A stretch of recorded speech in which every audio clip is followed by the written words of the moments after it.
Well, wait a second. He has no head. Oh dear. I felt a shiver run down my spine as soon as we walked in here. Miss Susato! I say we turn on our heels and go straight home, via a really big confectionery. We certainly can't do that. We paid 5 shillings already. True. Actually, now I'm looking a little more closely. We've paid good money to see an exhibit that's clearly incomplete. The nerve of the great diddling detective is far more terrifying than anything else in this place. This must be what Mr. Sholmes meant when he said the case was largely solved, like 87% solved. Be that as it may, Mr. Sholmes heavily implied there'd be a clue about the engineer in here, didn't he? But where? Since we've paid 5 shillings, let's do 5 shillings worth of investigation, shall we? Yes, we will get what we paid for. Is that fear or frustration that's making Susato-san's voice tremble? Well, aw man, the owl doesn't have anything? That's a shame. This part of the exhibit is just as disturbing as the rest. It looks so real. Seems to be a young man in a white overcoat. And he has a large shovel in his hand, too. Look. Perhaps we should investigate the shovel.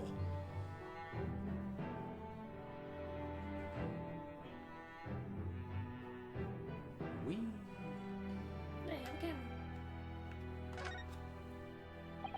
What's this here? Are you serious right now? I believe it's probably a camera, you dumb fuck. A camera? But it's so small. British technology is incredible, isn't it? I mean, it's like only half the size of his head. What about Mr. Sholmes? Skin prints. I forgot they were calling him that. I think perhaps you should treat Mr. Sholmes' inventions as exceptions to the rule. But anyway, why would the man in a graveyard at night... Why would the man be in a graveyard at night with a camera? After all, you need plenty of light to take pictures, right? I wonder. Perhaps he was trying to capture the moment a dead body came back as a ghost on film.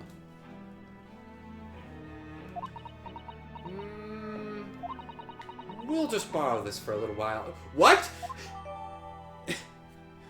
I'm just going to take this. Susato, that's stealing. No, I paid No. for it. I paid 5 shillings. I'm getting my money's worth. You can't just steal the exhibits. By looking at the photographic plate inside the camera, we can see what picture was taken. Susato, you know it's a prop, right? It's not actually gonna have a photographic plate. What you Nope. don't realize is that this is actual evidence. It's a piece of glass. This is stupid. It's a piece of glass coated in a special... This is...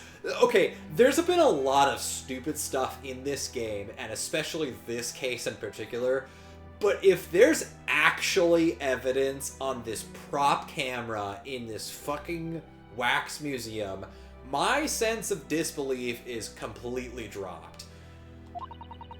If we open the cover at the back of the camera, we should find it. Let's have a look.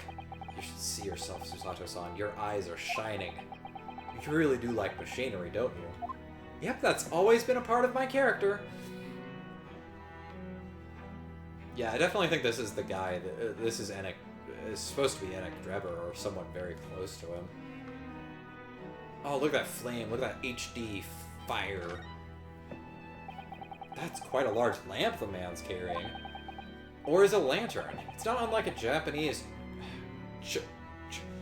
Oh god. I've never seen this word before. Chochin? I'm sure I've probably heard it out loud. But... Probably. Paper lantern, actually, is it? Lamp, lantern, Chochin. The point is, it casts very little light. To be walking alone in a graveyard at night with only this... Well, I certainly couldn't do it. I'm not sure I could visit a graveyard at all, even in broad daylight, to be honest.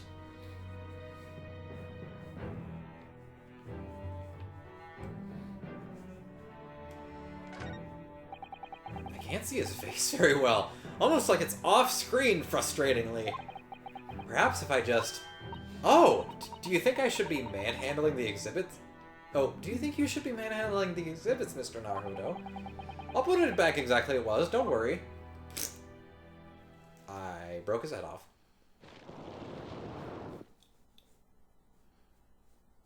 What did you do? Ah! What on earth? How can... I don't believe it. A black monocle? Mr. Naruto, is it possible that this man is... Yes. It's Anik Drebber. The color of his hair is different, but it's unmistakably him.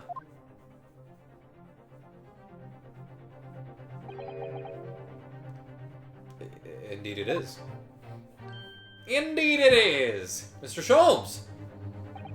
I got my fucking Ritz crackers, and they lasted all of 2 seconds while I devoured them, and now I'm back. This man is the subject of your present hunt, I presume? Yeah, that's pretty much it. I don't know what this talk of Ritz crackers is, but... Just who is this man? Why is he here in this exhibit? I don't know! And why does the convict behind him have no head? The head was missing when the model was returned by the thief who stole it. What a surprise. So then the case isn't yet solved, is it? I told you, 87%! But I must locate the missing head to the suite, as Madame would say, or I'll be in grave trouble. Ba-dum-tsh. A very hungry iris still awaits my return to Baker Street, and I really wish that I had gotten those M&Ms, because they were large enough to share. Ugh. Do you know, though, something about this room is strange. Strange? What do you mean? Well, the displays in the House of Horrors are supposed to depict real events, are they not? Indeed they are, Mr. Sato. Do go on. And as terrifying as they are, the scenes in the other exhibits are believable. But this one... This surely couldn't ever really have happened, could it?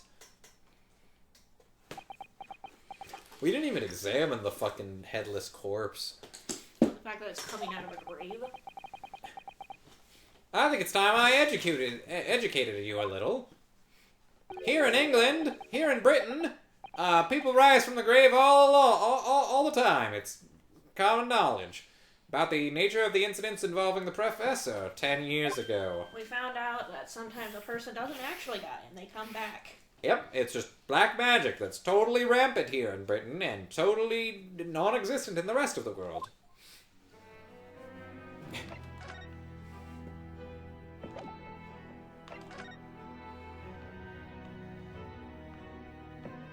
Shovel. This must be the killer, the fiend known as the Professor. Yeah, I think so, according to what Madame Two-Spells said. He killed 5 victims, all of noble or royal blood. Waxwork is so lifelike, isn't it? Like all the models in this place. I know, it looks like it could start moving at any moment, doesn't it? If only it had a head, that is. Perhaps we should examine it in a little more detail. 139. I mean... the only thing I can examine, apparently. So this is the condemned man. Yeah, the so-called professor. Then perhaps his head was chopped off by a guillotine. But unable to find peace, he emerged from his grave as a headless specter.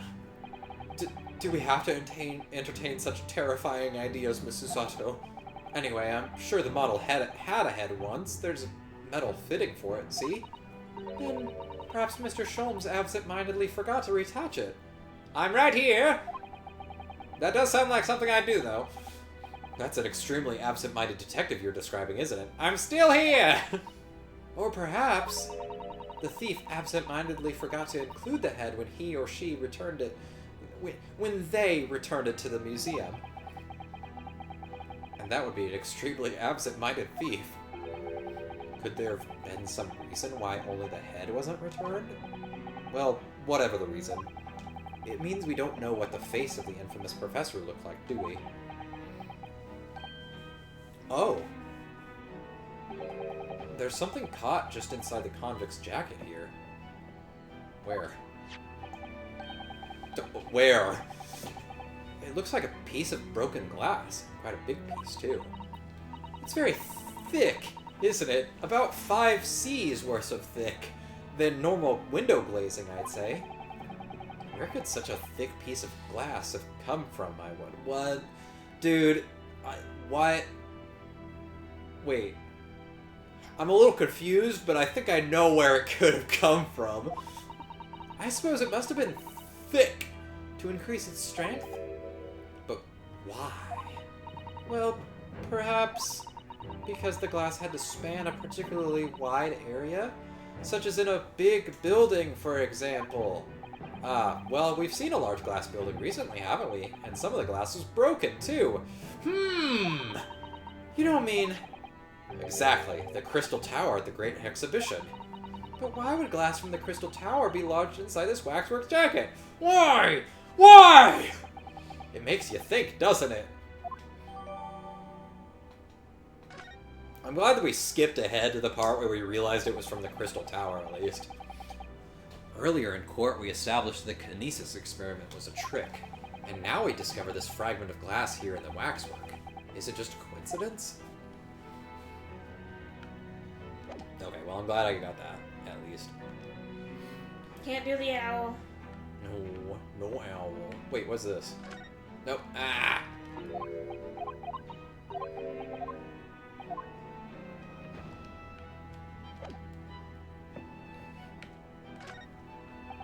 It doesn't matter if they're here in Britain or in Japan. Graveyards are scary. Now I come to think of it, this is the first time I've seen a British grave. According to what I've read, the custom in Britain is to bury the dead as they are, without cremation. What? But if you do that, you might accidentally bury people while they're still alive? Yeah, that's the concern. I'm not sure that would be worse than accidentally incinerating people while they're still alive. Go on. I've thought about this a lot, and I'm not sure how I'd want to my remains to be taken care of, but I think that from the research that I've seen, it's a lot better to cremate people because graveyards, not only do they take up space, they don't... I'm not gonna say they look ugly because that's an aesthetic thing, but like decaying corpses are bad for the environment because the decay can run off and ruin the surrounding areas, like water and such.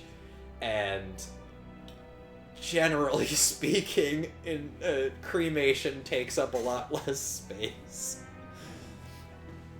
So, while I don't think that... while it's always a matter of personal preference, I think that cremation is just better in general. Although I do like the idea that you can get yourself turned into a tree. Yeah, that's what I want. I think we can both agree that it's best not to be still alive when our time comes then. There's one of the last episodes of Doctor Who that I ever watched explored the idea... basically, I'm gonna skip around in the plot a little bit, but basically, Yeah, this. Yeah. There was an episode of Doctor Who where they, found out that there are, I can't remember how it happened because it's so long ago now. But basically they discovered that there's, like, sound waves coming off of corpses, and as far as they were able to tell, this is a fairly new reaction. Like, obviously they weren't able to detect sound waves from corpses, and so like half the episode you're wondering like what is this, like what is this, And then they are able to turn that sound waves into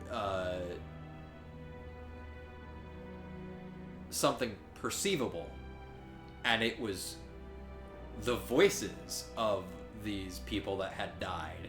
And they were all saying the same thing. Please don't cremate me. And it was really fucking unnerving because you found out in this, because of some Doctor Who alien nonsense, they were capturing the souls of people that died and holding them in like this extra dimensional space, but they were still able to feel everything that their bodies were feeling. They were physically dead, but mentally alive, and as long as their body was around, they could keep existing in this extra dimensional space. It was really fucking fucked up episode, and it's probably one of my favorite episodes from that season, more or less. But holy shit, yeah, what a fucking... Oh man, these corpses are talking to us, but we can't understand them. No, well, put them in the cremator. I'm sure it's probably nothing.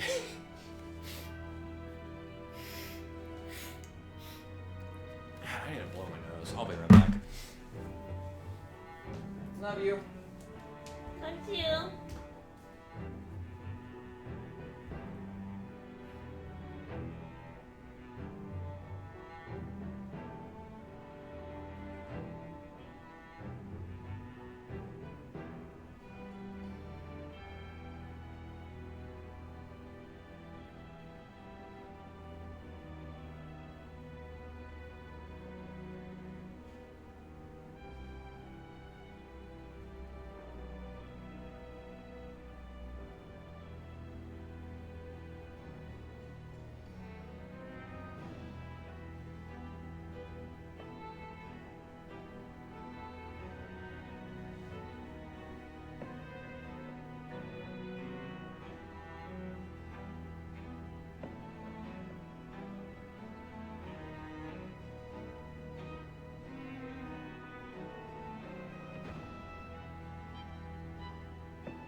I don't think so. What's wrong?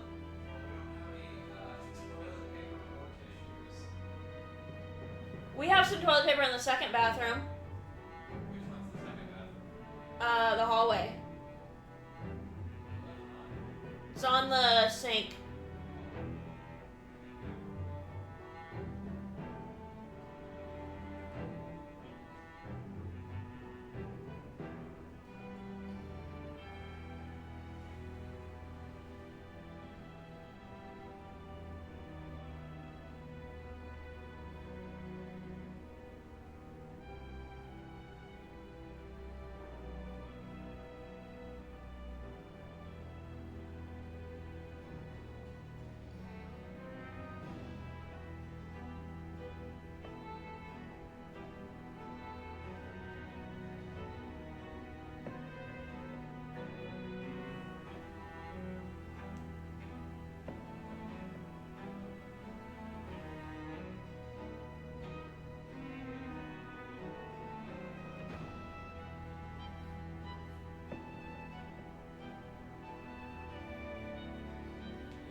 What am I to say to that? I actually don't remember what I was saying because, well, someone started talking about Doctor Who for like 5 minutes.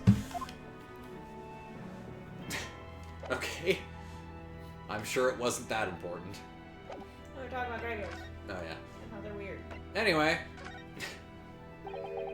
So this is a waxwork model of Enoch Drebber. 10 years ago, the convicted professor, having been gibbeted and buried, emerged from his grave in the dead of night. The sole witness to that unimaginable scene was this young man, From appearances, I would say he was about 20 years old. It's so horrifying. Hold on. Just wanna compare this. 20.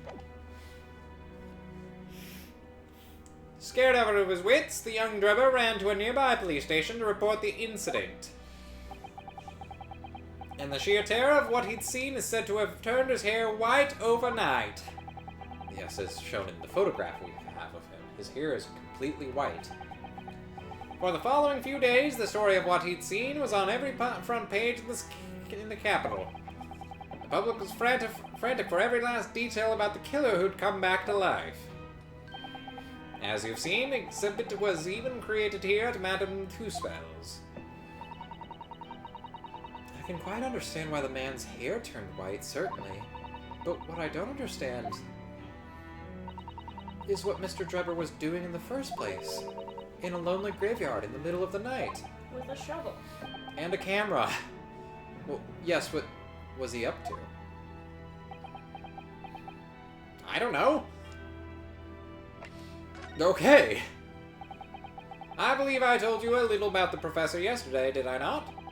He took the lives of 5 victims, every one being either a member of the aristocracy or royalty. All were attacked by an enormous hunting-hound and had their rope... What? Their throats ripped out. No, I'm reading that again. An enormous hunting-hound? Oh, okay, that's the first we heard about that. Oh, golly. An enormous hound? How awful. After taking the life of his fifth victim, the killer was apprehended. It wasn't a dog at all. It was a case of unprecedented magnitude in Britain, you understand. Accordingly, the professor was tried in a closed court. No members of the public were permitted. Closed court? So you mean that the professor's identity... As you surmised, my dear fellow, his identity was never made public. Naturally, he was found guilty and was summarily sentenced to death by hanging. He was buried in a grave at Lowgate Cemetery, which adjoins the rear of the prison where he had been held. However, that was not the end of the affair. Oh. The very night that he was buried, the convicted man came back to life. Came back to life? Sure is a shame we didn't decide to cremate him. He clawed his way out of the ground and emerged into the moonlit graveyard.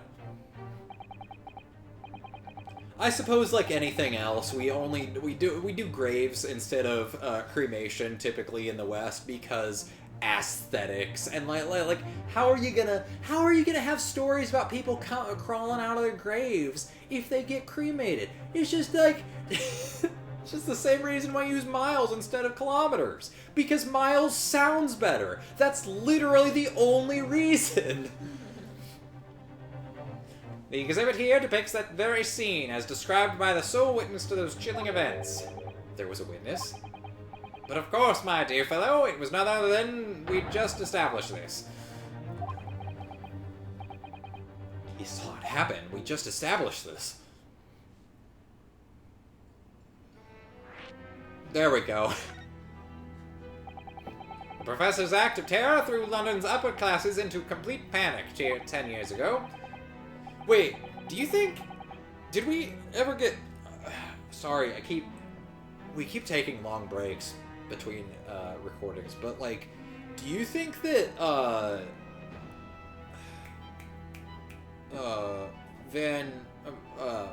Barrick Eric Van Zeke? Van Zeke, yeah, do you think his brother was killed by the professor? Possibly. There's also something else I just realized. Can you go back to people? Yeah. List of people. Go to Iris. Yeah. Okay. I think I know what you're referring to, but I'm not gonna say anything just yet. problem is all the evidence we have is of this other case. We'll probably get to the other one. I know, but like I want answers, because now that like they're putting such great importance on Van Zeke's brother in this case, and it's like there's a lot of what I actually like about this case is that there's a lot of pieces that feel like they're not connected, and as we keep going, they kind of slowly are coming together, and that's I love it when mysteries do that. I just kind of wish this game had presented it in a little, like, faster. And since the killer's identity was never made public, rumors abounded. After all, no killer had ever before systematically employed a dog as a weapon of murder. Wait. Oh shit, do you think that's the dog that Cheetah found? No. That would be nah, that'd be crazy, right? Yeah, I can imagine the impact the case must have had. Also, this I get that this is 20th century Britain, but like, wouldn't the dog be the killer in that case? No, because it was still a hunting hound. It still has to be directed by the hunter. I don't know. I feel like I feel like I'd have to look at real life We're also laws. they're also like nobility and royalty, and they're like, we need to put someone down. What's funny is that this actually is a point in the second Miles Edgeworth game, which I do want to point out because I like the second Miles Edgeworth game. It presents a lot of creative ideas that are not executed very well. And while you never have to do this case, one of the people you meet in that game is a serial killer that specifically uses a dog as their murder weapon. Like, they are an assassin, and the dog is the one that commits the murder. So you meet him in prison, and the dog is there with him, and initially it feels like nothing, but he actually comes up and is a part of the main plot of that game later on. So, like I said, not executed very well, but like, because I think case 4 or 5, you find out that he's the killer, so it's not very satisfying, because he's like, well, what are you gonna do? He's already in prison, so... but anyway, yeah, no, I think that's, at least from my experience with that game, that's a very interesting conundrum. Like, how do you treat that? Because the dog, of course, is sentient, and, I mean...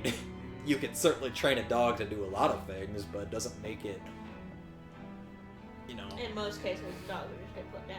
Yeah, I mean, it's exactly the same conundrum with, like, what is...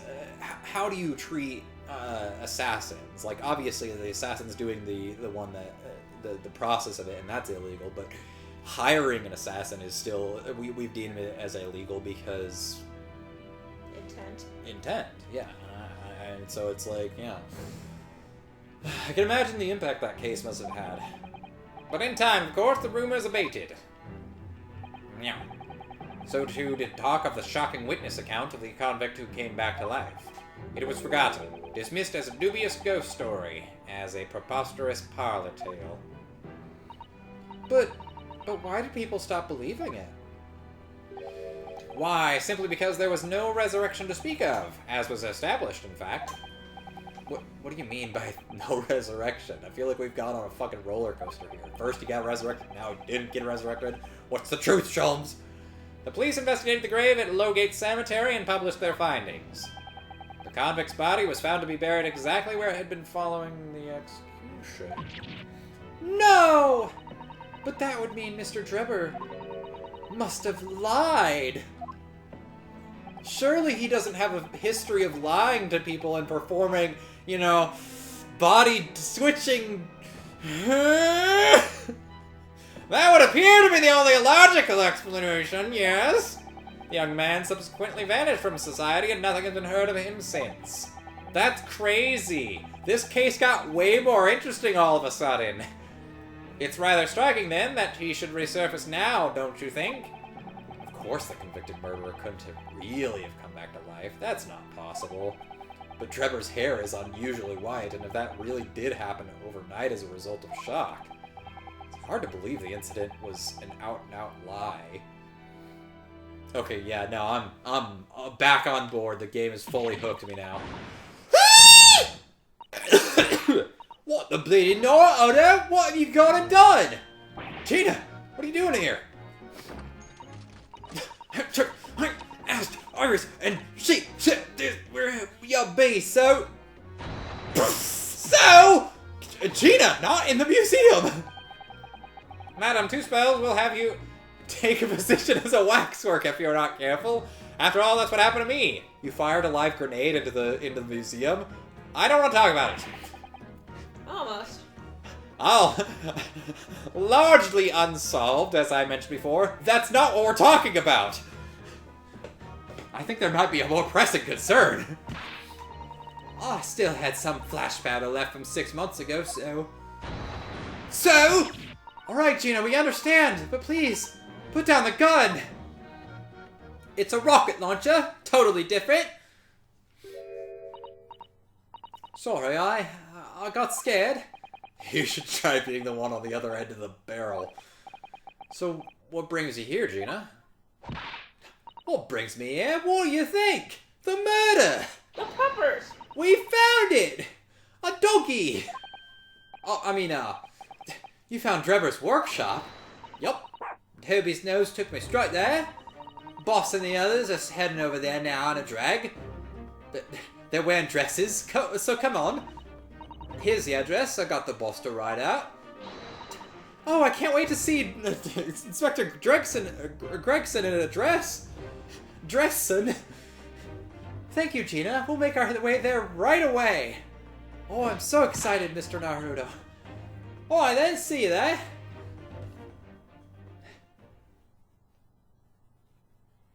I'll just continue what I was doing before, I suppose. You go. Don't mind me. I'll just stay here, being still. What? I know my place, in the exhibit over there. Oh dear, someone is feeling sorry for himself. Mr. Sholmes, your eyes have disappeared. Your words hearten me, I must say, but if I were to shirk my duties here, I wouldn't be able to get those precious M&Ms from the vending machine. Madame would have me pay monetary recompense, and Iris's dinner plate would be empty once more. Forget that! I'll pay for everything! Why did you say so? I'm on my way! Then there's not a moment to lose, my dear fellow! I shall hail a carriage at once! Let's get the fuck out of here! No offer to share the cost from Mr. Sholmes, then. Taxi! Luxury taxi! Over here, please! No, please! Cheap taxi, please! I shall gladly pay half, Mr. Naruto. Thank you, Mr. Sato. Extra luxury taxi over here, please! Susato, take down. Susato, please! This one comes with shrimp cocktails! Mr. Sholmes, no!